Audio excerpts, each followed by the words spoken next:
Toshiba today, although making great laptops, tends to get a little overshadowed in the marketplace compared to its modern-day rivals of HP, Lenovo and Dell. But what if I told you that Toshiba was actually one of the earliest pioneers of what we recognise today as a laptop? Let me explain. In 1985, portable computing, although not new, was a little bit more literal. Machines such as the IBM Portable PC, the Compaq Portable, and the TRS-84P were just that, portable. Basically a version of their respective desktop cousins, with a handle and a tiny CRT screen. The TRS-80, for instance, still weighed in at 12 kilograms. Then, in 1985, Toshiba released the T1100. Although not the first to use this form factor, that award goes to the Grid Compass. It was the first to bring what we recognise as a laptop computer to the mass market and running MS-DOS. Although we may look back now and think, genius! Not even Toshiba themselves were convinced it was going to take off, believing that the black and white screen was too hard to read and a desktop machine was much easier for them to use. However, Atsushi Nishida, then an exec in Toshiba Europe, believed in the project and promised the head office in Toshiba Japan that he would sell 10,000 units in its first year. They sold 9,770. Atsutoshi, who would later go on to be chairman of Toshiba, explained in an interview, "Technology for miniaturization would advance year by year.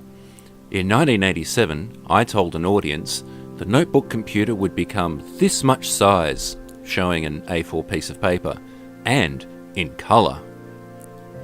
Unlike its portable competitors of the time, the T1100 weighed in at a measly 4 kilos, and its specifications were that of a normal XT class machine, with up to 512K of RAM and a 720K disk drive.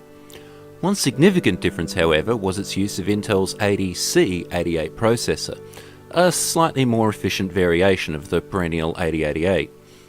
Its 640 by 200 LCD was of CGA spec and had the capability to output CGA over composite, although only in black and white. The T1100 Plus version that we have here was released just a year later. It sported an additional 720K disk drive and a new version of the 80C88, now being able to run at the normal 4.77 MHz or at 7.16 MHz. It was also upgradable to a full 640K of RAM. Like most DOS computers of its day, it's not a games machine, but don't let that stop you from sparking up a quick game of Tetris. A machine such as this may not seem like much now. Most will look at it and just think, oh, it's an old laptop. Local to where I live is a recycling station attached to the local tip. Forgotten about at the bottom of a random box of useless cables, I spied this old beige clunker. Discarded and forgotten about, I kinda saw it as a bit of a lost puppy.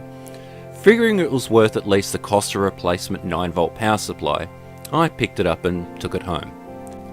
With the new PSU in hand, I hit the power button and it sprang straight to life. The disk drives both needed servicing and the machine was filthy, but for all intents and purposes, it was functioning fine. And I have to be honest, it wasn't until I started doing a bit of research into this lost laptop that I discovered its significance in the world of computing that we take for granted today. Looking at the Toshi from a modern standpoint, it shows two big things. Firstly, and most obviously, how far we've come, especially as I type out this script on my Dell 7480. But secondly, and most importantly, the similarities.